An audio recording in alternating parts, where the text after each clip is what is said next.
43 questions about photographs. 0 about the 11 years between Epstein's guilty plea and his arrest. That's the number that kept pulling me back into this case. Not what Bill Clinton said during 9 hours under oath. Half the internet's already clipped that, remixed it, turned it into memes about water glasses and shaky hands. It's what nobody in that room asked him.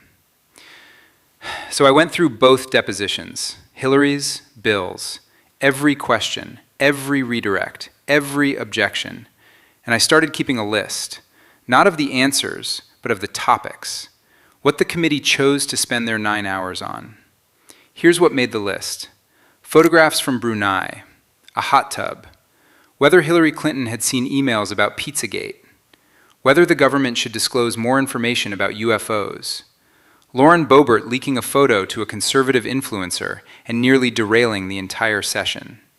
And my personal favorite, a Republican asking a former Secretary of State whether a debunked conspiracy theory about a pizza restaurant was referenced anywhere in 3 million pages of federal documents. Hillary Clinton's response says it all. Quote, "I expected a lot of interesting questions today, but Pizzagate was not on my list." Now here's what did not make the list. Nobody asked who decided not to interview Bill Clinton after Epstein's 2008 conviction. Nobody subpoenaed Secret Service travel logs to verify or contradict Clinton's denial of visiting Epstein's island. Nobody asked where Epstein's donations to Clinton-connected entities actually went. And nobody, not a single Republican, not a single Democrat, spent meaningful time on the 16-year window between Clinton's last claimed contact with Epstein and Epstein's death in a federal jail cell. 9 hours. And the most important decade in this entire case was treated like it didn't exist. Everyone's asking the same question right now. Did Bill Clinton lie? I watched every body language breakdown, every viral clip, every armchair analysis of his water glass. That's the wrong question.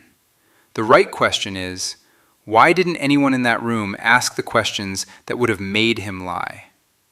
Because when you look at what the committee chose to ask against what they chose to skip, a pattern shows up. And it's not incompetence. It's not partisanship. It's something that functions more precisely than either of those things. Today, I'm analyzing the systemic architecture behind the Clinton-Epstein depositions, not the testimony itself, but the machine that determined what was asked, what was avoided, and who that silence is actually built to protect. To understand why those questions were never asked, you have to go back to a phone call in 2001 and the man who made it. Sometime in 2001, maybe 2002, Clinton couldn't pin down the exact year, his phone rang. On the other end was Larry Summers. Now, if you don't know that name, here's why it matters. Larry Summers served as Secretary of the Treasury under Bill Clinton. He's the man who helped shape American economic policy through the late 90s. And by the time he made this phone call, he'd moved from the Treasury Department to the presidency of Harvard University.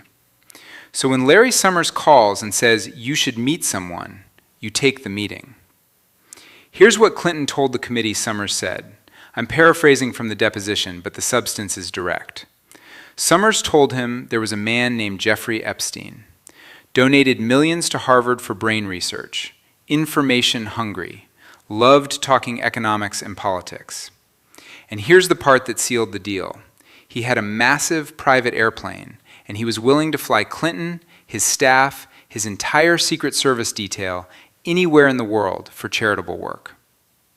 Clinton had just left the White House. The Clinton Foundation was in its infancy. It hadn't been properly funded yet. He was trying to build a global initiative to distribute AIDS medications, and he couldn't exactly fly commercial with a security entourage. So Epstein's offer wasn't just generous, it was structurally necessary. But let's stop here and look at who's actually in the room during this introduction. On one side, a former president of the United States, building what would become one of the most influential charitable organizations on earth. On the other side, a financier with no clear source of wealth, no public-facing business model, who had just given $10 million to Harvard for brain research. And in the middle, Larry Summers, former Treasury Secretary, sitting president of Harvard, the single person in America who could make this introduction feel not just acceptable, but prestigious. So I checked. What did Epstein actually get for that $10 million at Harvard? According to the Harvard Crimson, Epstein's donations funded research programs and gave him access to the university's academic network. But more than that, they gave him something you can't buy with a check. They gave him Larry Summers' phone number. And Larry Summers' phone number gave him Bill Clinton. Think about what that $10 million actually purchased. Not brain research, a referral. He's donated millions to Harvard. He wants to talk about economics. That framing turns a man with no verifiable income stream into a philanthropist intellectual. It launders reputation through institutional credibility. Harvard doesn't endorse sex traffickers. Harvard endorses donors. And donors who give $10 million get introduced to presidents. Clinton himself seemed to sense something was off, even if he didn't name it. During the deposition, he described Epstein in an unusual way. He called him a vacuum cleaner. His exact words. At first, he really seemed like a vacuum cleaner. There was nothing overtly manipulative about it. He just wanted to know, what did I think of derivatives trading? Did I think the stock market was properly regulated? Clinton meant it as a quirk, an observation about a man who asked a lot of questions but didn't seem deeply interested in the answers. But vacuum cleaners don't just collect dust, they store it. An information-hungry man with no clear business, unlimited access to private aviation, a network of young women, connections that span Harvard, the Treasury Department, and now the post-presidency of the most powerful country on earth. And at the center of it all, a $10 million donation and a phone call from the one person who could make it all seem legitimate. Now here's what the committee did with this. They asked Clinton how he met Epstein. Clinton said Larry Summers, and they moved on.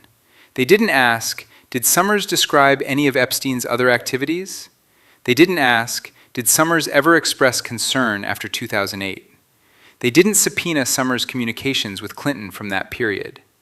And here's the detail that should have been the starting point, not a footnote. In November 2025, The Guardian published emails between Summers and Epstein, personal emails, spanning years. They discussed politics, relationships, personal views. And these emails continued after Epstein's 2008 guilty plea, after the conviction, after the world knew. Summers didn't just make the introduction and walk away. He maintained the relationship with the man he introduced to a president, even after that man was a convicted offender. When this came out, Summers released a statement, quote, "I am deeply ashamed of my actions and recognize the pain they have caused. I take full responsibility for my misguided decision to continue communicating with Mr. Epstein." He resigned from his academic appointments at Harvard. He parted ways with the New York Times, Bloomberg, and OpenAI, where he'd held advisory roles. So here's the chain.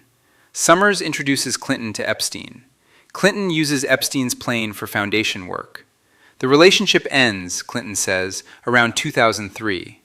Epstein is convicted in 2008, and the man who made the introduction, the man who vouched for Epstein with the institutional weight of Harvard and the US Treasury, kept emailing him for years after.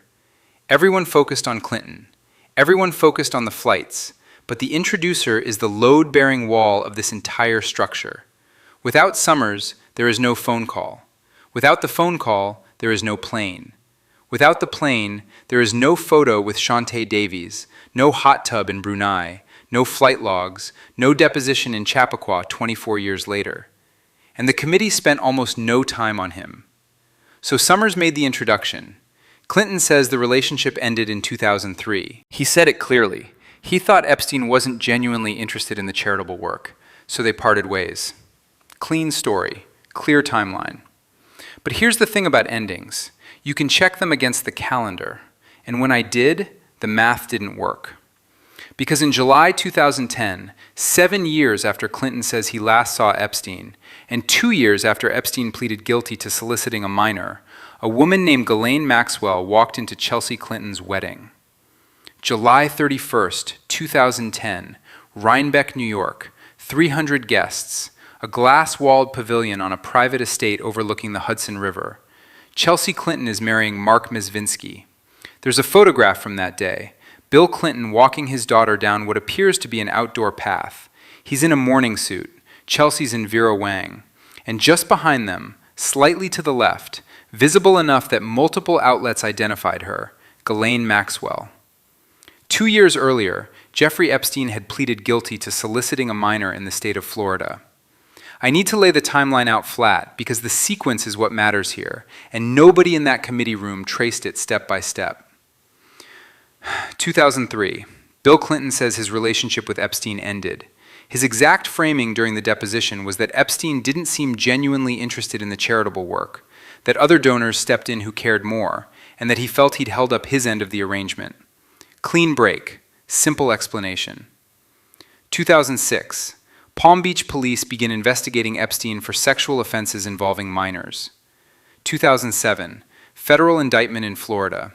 Epstein's name is now in the national press connected to accusations involving underage girls. This is not private information. This is front page. 2008, Epstein pleads guilty to state charges of soliciting a prostitute. That's the legal language, but the underlying conduct involved a minor. He serves 13 months, registers as a sex offender. The controversial plea deal, brokered by then U.S. Attorney Alexander Acosta, is itself a national story. And the Clintons say nothing. No public statement, no press release, no spokesperson comment, no distancing, no acknowledgement, nothing. For 11 years. Now, I could understand silence in 2006, maybe even 2007. The investigation is developing. Perhaps they're waiting for facts. That's reasonable. But 2008? A guilty plea? A conviction? The man Larry Summers introduced to a former president? The man who flew Bill Clinton across multiple continents on a plane later nicknamed the Lolita Express, just pleaded guilty to a sex offense involving a minor. And the response from one of the most media-managed families in American political history was silence. So I checked. I went through press archives, spokesperson statements, Clinton Foundation releases, every public record I could access between 2008 and 2019. 11 years. The Clintons, who have issued statements on virtually everything, natural disasters, elections, Supreme Court rulings, the death of a family pet, said nothing about Jeffrey Epstein. Not once. The first public Clinton statement about Epstein came in July 2019 through a spokesperson after Epstein's arrest on federal sex trafficking charges. Quote, in 2002 and 2003, President Clinton took a total of 4 trips on Jeffrey Epstein's airplane. That's it. 17 years of silence, broken with a flight count. But actually, before I get to that, the wedding. Because the silence would be one thing if the Clintons had truly severed all connections. But the photograph from Rhinebeck tells a different story. During her deposition, Hillary Clinton was asked about Maxwell's presence at Chelsea's wedding. Her answer was precise. Maxwell was, quote, a +1, an invited guest's date, not someone they specifically chose to include. That's a clean answer, legally airtight. But here's what I found when I pulled the thread. The New York Post reported in January 2024, based on previously sealed court documents, that on the exact day Ghislaine Maxwell attended Chelsea Clinton's wedding, July 31, 2010, she was scheduled to sit for a deposition in a civil lawsuit filed by Virginia Giuffre. Maxwell didn't just attend the wedding. She skipped a deposition in a case brought by one of Epstein's most prominent accusers to be there. One of Epstein's victims was waiting for Maxwell in a courtroom. Maxwell chose the Clintons' dance floor instead. And the Clintons' position is that she was someone else's +1, that they didn't specifically invite her, that her presence was incidental. Maybe that's true. But incidental or not, in July 2010, Ghislaine Maxwell's name was publicly connected to Jeffrey Epstein's crimes. The civil suit existed. Giuffre's allegations were on record. And Maxwell was standing 3 feet behind a former president at his daughter's wedding, 2 years after the man she helped was convicted of a sex offense. If the Clintons didn't know, that's a failure of every advisory, legal, and security apparatus around them. If they did know, The silence was strategic. And there's one more detail that the committee touched but didn't press. During his deposition, Bill Clinton said something that reporters noted, but analysts largely skipped. He told the committee he was, quote, a bit surprised that no law enforcement agency had ever contacted him about Epstein. Not after the 2008 conviction, not after the 2019 arrest, not in the years between. He framed this as willingness to cooperate, as openness. His tone suggested, if they'd called, I would have answered. But sit with that statement for a second. You're only surprised when you expected the call. If Bill Clinton truly believed his relationship with Epstein was limited to a few charitable flights in 2002 and 2003, why would he expect law enforcement to contact him? Why would the absence of a call be surprising? People who have nothing to do with a case don't wait for the phone to ring. You're surprised when you know your name is in the file? When you know the flight logs exist? When you know the photos are out there? When you know that the woman who helped run the operation was at your daughter's wedding? That's when silence stops being the absence of information and becomes the management of it. In Chapter 1, I called Epstein a vacuum cleaner, Clinton's own word. He collected information, stored it, used proximity to power as currency. But the Clintons collected something too, silence. 11 years of it, precisely maintained, never broken by accident, never leaked by a staffer, never contradicted by a spokesperson. 11 years where a single sentence, we were disturbed to learn of the charges against Jeffrey Epstein and we support the victims, would have cost them nothing, and they chose not to say it. That's not forgetting, that's architecture. And the committee that fought for 6 months to get the Clintons in a room, had all of this laid out in front of them. The timeline, the wedding photograph, the skipped deposition, the 11 years of silence. A former president admitting he was surprised nobody called. So what did they do with their 9 hours? They asked about a hot tub in Brunei. I want to walk you through something specific, not the testimony, the questioning. Because I went into these depositions assuming what most people assumed, that one side would go hard on Clinton, the other side would protect him, and somewhere in between, maybe something real would slip through. That's not what happened. What happened was stranger, and once I saw the pattern, I couldn't unsee it. Let's start with the Republicans. They control the committee. They fought for 6 months to get the Clintons in this room. They threatened contempt of Congress. They negotiated over the format, closed door versus public. They won that fight. Closed door, their turf, their rules. So what did they do with the most anticipated congressional deposition since Watergate?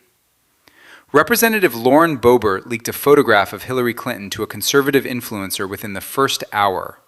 The session nearly collapsed. Hillary stood up and said, quote, "I'm done with this. If you guys are doing that, I am done. You can hold me in contempt from now until the cows come home." That's the first hour, burned on a selfie.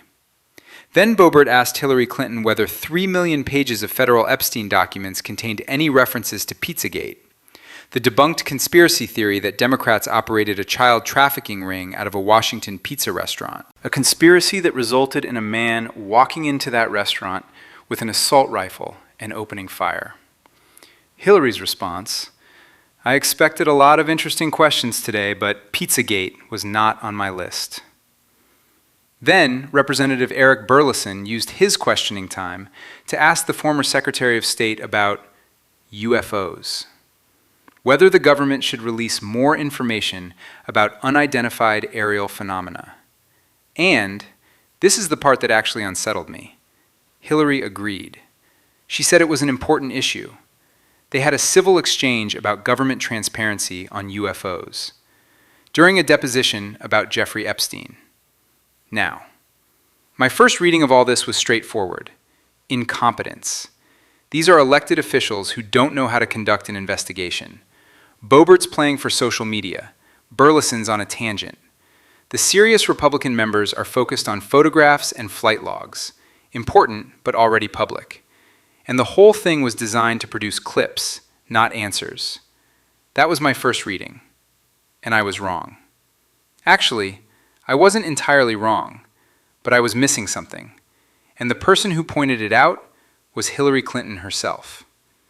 During her deposition, Hillary made a statement that flew past most commentators. She criticized the committee, not for questioning her, but for who they weren't questioning.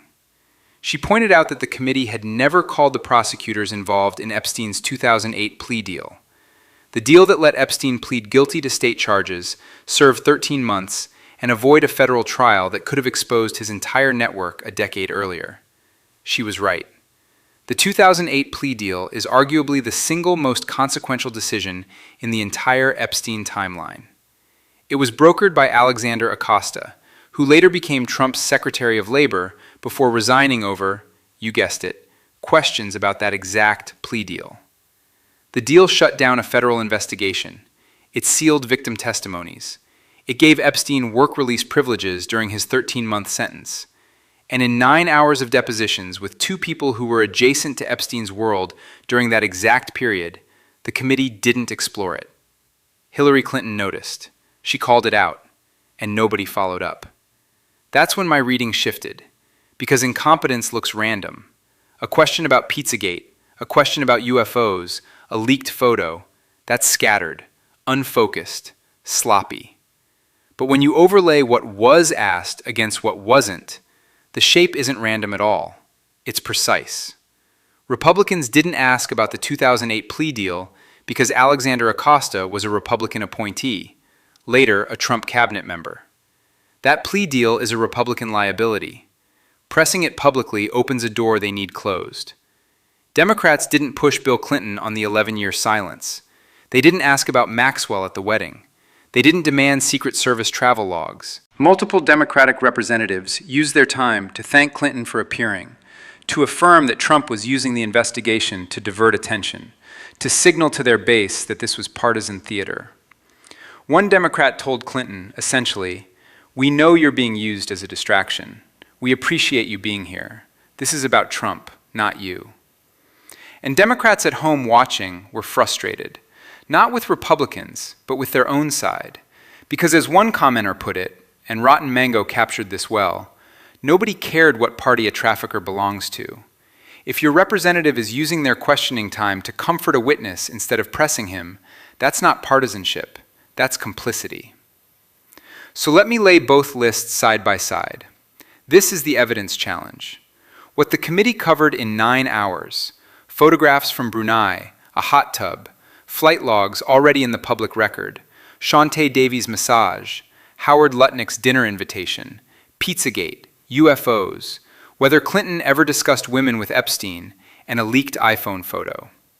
What the committee did not cover, the 2008 plea deal, Secret Service travel records that could verify or disprove the island denial, Clinton Foundation donor records tied to Epstein or Epstein-adjacent figures, who in law enforcement decided not to contact Clinton after 2008, the 16-year gap between Clinton's claimed last contact and Epstein's death, Maxwell's attendance at the wedding on the same day she skipped a victim's deposition, and Larry Summers' post-conviction communications with Epstein. Look at both lists. One produces clips for the evening news, the other produces answers. And that's the mechanism. Not a cover-up, nothing so dramatic, just a format, a structure, a system where elected officials from both parties arrive with priorities that have nothing to do with the truth and everything to do with the next election cycle. Republicans need Clinton footage for attack ads. Democrats need Trump deflection for cable news.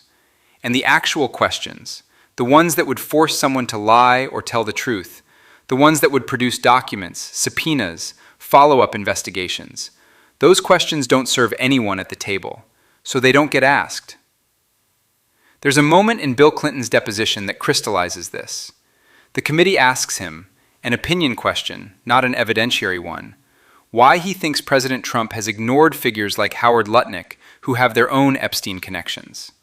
Clinton's attorneys don't stop him, and Clinton says, essentially, that he thinks Trump believes Lutnick didn't do anything wrong by bringing his family to the island. Democrats watching were disturbed, because Clinton wasn't just answering a question, He was volunteering a defense of Trump that nobody asked for. It echoed what Ghislaine Maxwell did in her DOJ interview the year before, offering favorable readings of Trump's behavior unprompted. Why would Clinton do that? Maybe he's being generous. Maybe he genuinely doesn't think Lutnick did anything criminal. Or maybe, and this is what nobody in the room explored, there's an unspoken architecture here where everyone at a certain level of power has an interest in keeping the questions shallow. Clinton protects Trump on Lutnick. Trump's DOJ holds the depositions but doesn't press the structural questions. The committee produces content for both bases, and the machine continues. In Chapter 2, I showed you the 11-year silence.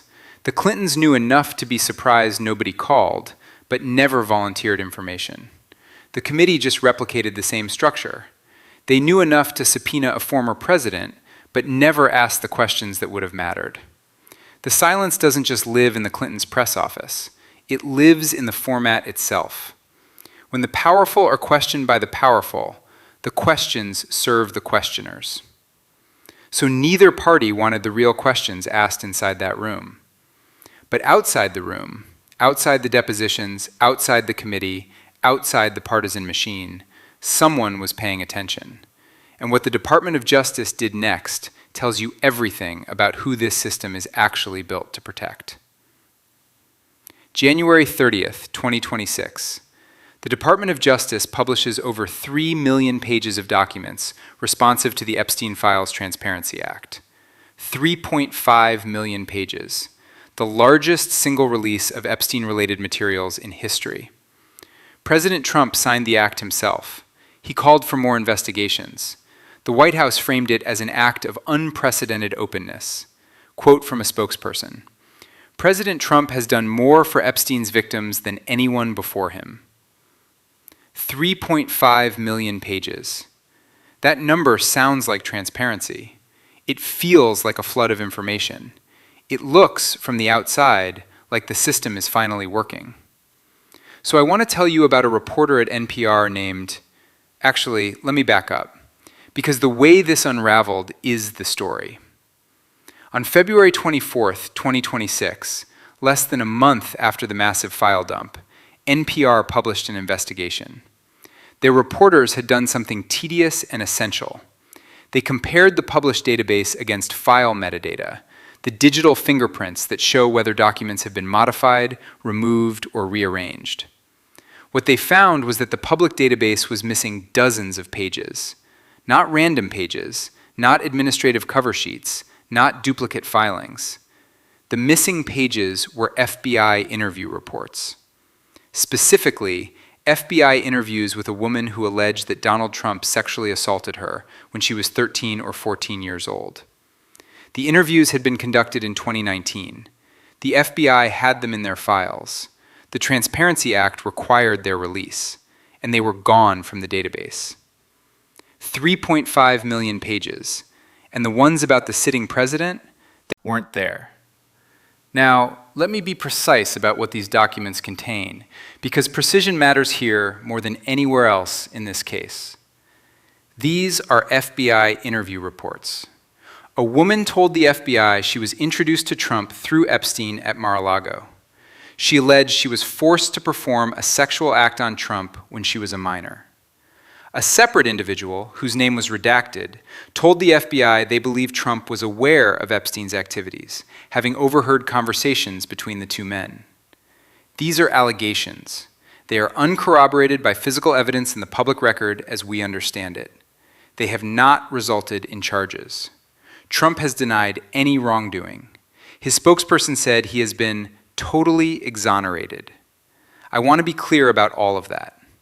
But here's what I also want to be clear about. The Epstein Files Transparency Act doesn't say, release the files you believe are true and hold back the ones you think are false. It says, release the files, all of them. The determination of truth is not the Department of Justice's editorial decision. So when the NPR investigation broke, when it became public that pages specifically about Trump were missing, the DOJ's initial response was that the documents had been, quote, temporarily removed for review. temporarily removed for review from a database that had already been reviewed for months before publication. 3.5 million pages made it through the review process. But these specific pages, these particular FBI interviews about this particular person, needed more time. Public pressure mounted. Jamie Raskin, the ranking Democrat on the Oversight Committee, demanded the DOJ publish the materials. Chuck Schumer held a press briefing. Media outlets ran the story for days. And then, on March 6th, the DOJ quietly released 3 FBI interview reports. But they did something first. Before publishing the documents, the Department of Justice issued a statement calling the allegations, quote, untrue and sensationalist claims against President Trump. I need you to hear that sequence again. The DOJ, the institution legally required to release these files, prejudged the evidence before the public could read it. That's not transparency. That's narration. Here are the documents, but before you read them, we want you to know they're not true.